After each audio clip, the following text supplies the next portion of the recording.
Voici celui qui peut vous préserver de toute chute et vous faire paraître irrésistible devant sa face, de la joie et de l'allégresse.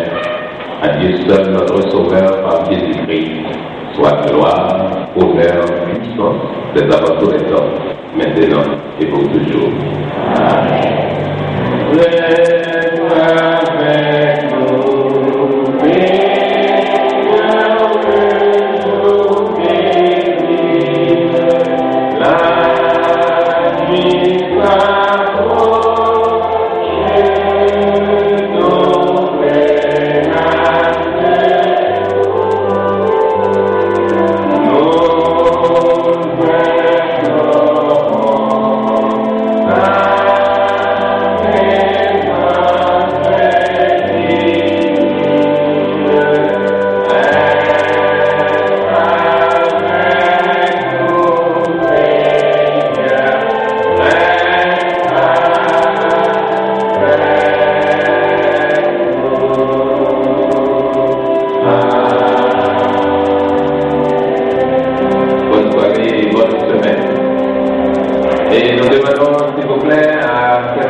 Chapitre 6. Après cela, Jésus s'en va de l'autre côté du lac de Galilée, qu'on appelle aussi lac de Tibériade. Une grande foule le suit. En effet, les gens ont vu les signes étonnants qu'il a faits en guérissant les malades. Jésus monte sur une montagne et là, il s'assoit avec ses disciples. C'est un peu avant la fête juive de la Pâque. Jésus regarde et il voit une grande foule qui vient vers lui. Il demande à Philippe: où allons-nous acheter des pains pour qu'ils mangent? Jésus dit cela pour voir ce que Philippe va répondre. Mais il sait déjà ce qu'il va faire. Philippe lui répond: même avec 200 pièces d'argent, cela ne suffit pas pour que chacun reçoive un petit morceau de pain. Un autre disciple, André, le frère de Simon-Pierre, dit à Jésus: il y a là un petit garçon qui a 5 pains d'orge et 2 petits poissons. Mais qu'est-ce que c'est pour tant de gens? Jésus dit: faites asseoir tout le monde. Il y a beaucoup d'herbes à cet endroit et les gens s'assoient. Ils sont à peu près 5000. Alors, Jésus prend les pains, il remercie Dieu et il les distribue aux gens qui sont là. Il fait la même chose avec les poissons. Il leur en donne autant qu'ils veulent. Quand ils ont assez mangé, Jésus dit à ses disciples: ramassez les morceaux qui restent. Il ne faut rien perdre. Les disciples les ramassent. Ils remplissent 12 paniers avec les morceaux des 5 pains d'orge qui restent après le repas. En voyant le signe étonnant que Jésus vient de faire, les gens disent: c'est vraiment lui le prophète, celui qui devait venir dans le monde. Mais Jésus le sait. Ils vont venir le prendre pour le faire roi. Alors, il s'éloigne de nouveau dans la montagne, tout seul. Quand le soir arrive, les disciples de Jésus descendent au bord du lac. Ils montent dans une barque et ils vont vers Capernaum de l'autre côté du lac. Il fait déjà nuit. Jésus ne les a pas encore rejoints. Le vent souffle fort et il y a beaucoup de vagues. Les disciples ont fait à peu près 5 kilomètres. À ce moment-là, ils voient Jésus marcher sur le lac et s'approcher de la barque. Alors, ils ont peur. Mais Jésus leur dit: c'est moi, n'ayez pas peur.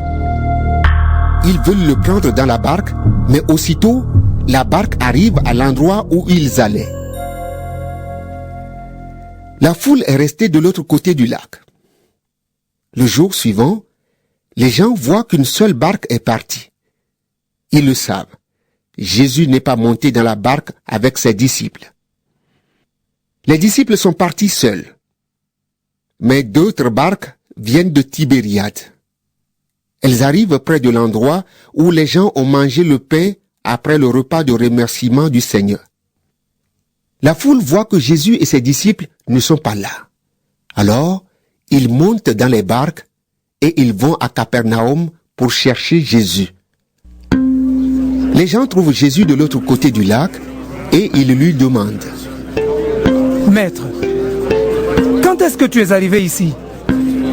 Jésus leur répond: Oui, je vous le dis, c'est la vérité. Vous me cherchez seulement parce que vous avez mangé autant de pain que vous avez voulu. Mais vous ne me cherchez pas parce que vous avez vu des signes étonnants. Ne travaillez pas pour la nourriture qui s'abîme, mais travaillez pour la nourriture qui dure et qui donne la vie avec Dieu pour toujours.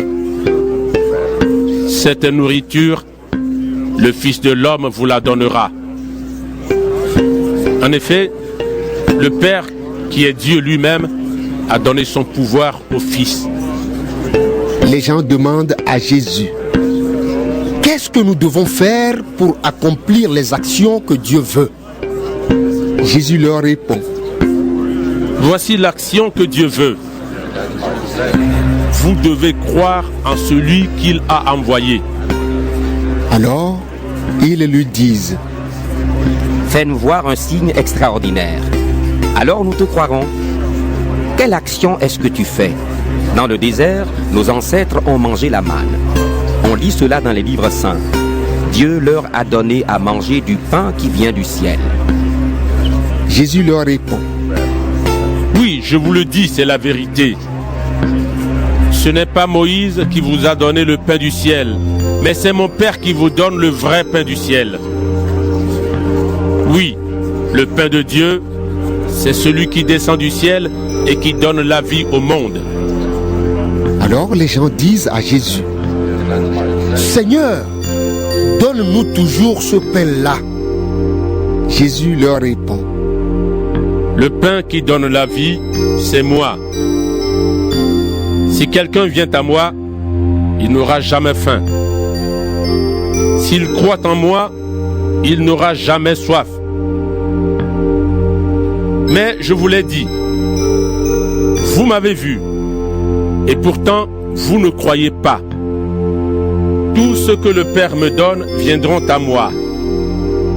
Et celui qui vient à moi, je ne le mettrai pas dehors. Oui, je suis descendu du ciel pour faire la volonté de celui qui m'a envoyé. Je ne suis pas venu pour faire ce que je veux. Voici la volonté de celui qui m'a envoyé. Je ne dois perdre aucun de ceux qu'il m'a donnés, mais je dois les relever de la mort le dernier jour. Voici la volonté de mon Père. Tous ceux qui voient le Fils et qui croient en lui vivront avec Dieu pour toujours. Et moi, le dernier jour, je les relèverai de la mort. Les Juifs sont en colère à cause de Jésus parce qu'il a dit: Le pain qui descend du ciel, c'est moi.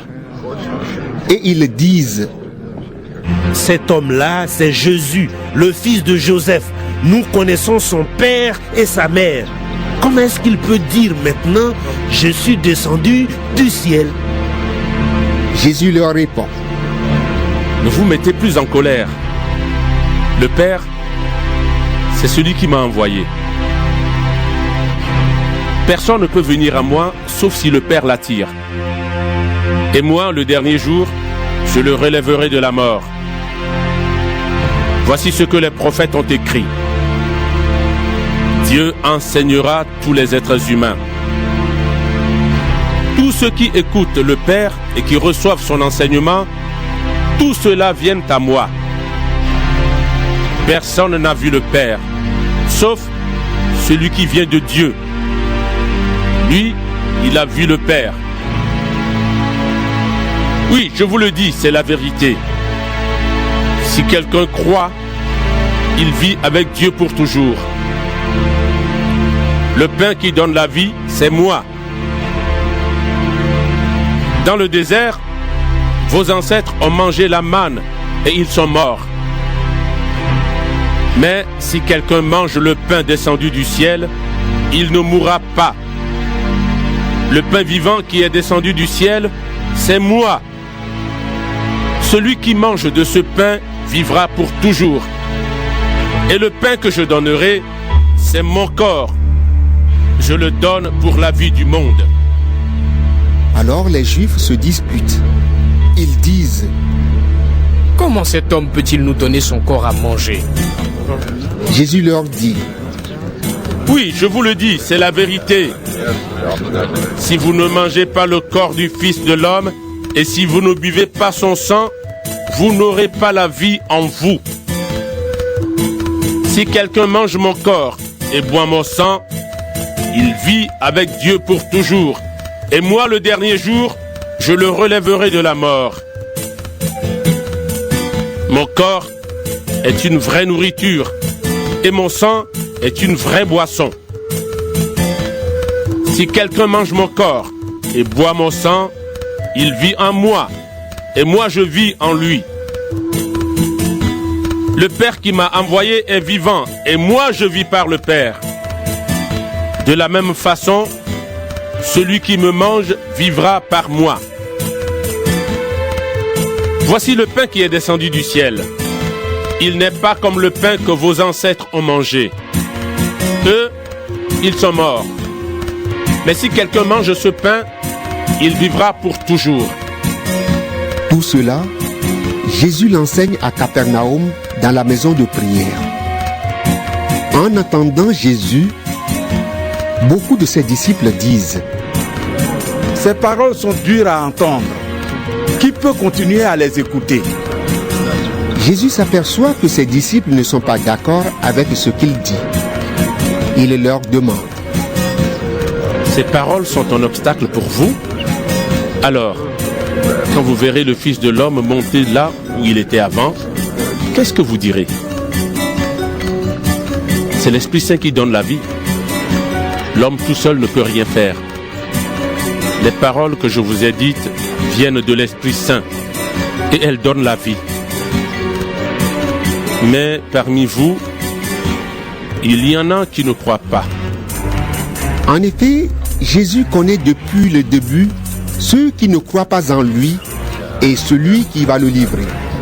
Et Jésus ajoute: voilà pourquoi je vous ai dit, personne ne peut venir à moi si le Père ne lui donne pas de venir. À partir de ce moment, beaucoup de disciples s'en vont et ils n'accompagnent plus Jésus. Alors Jésus dit aux 12: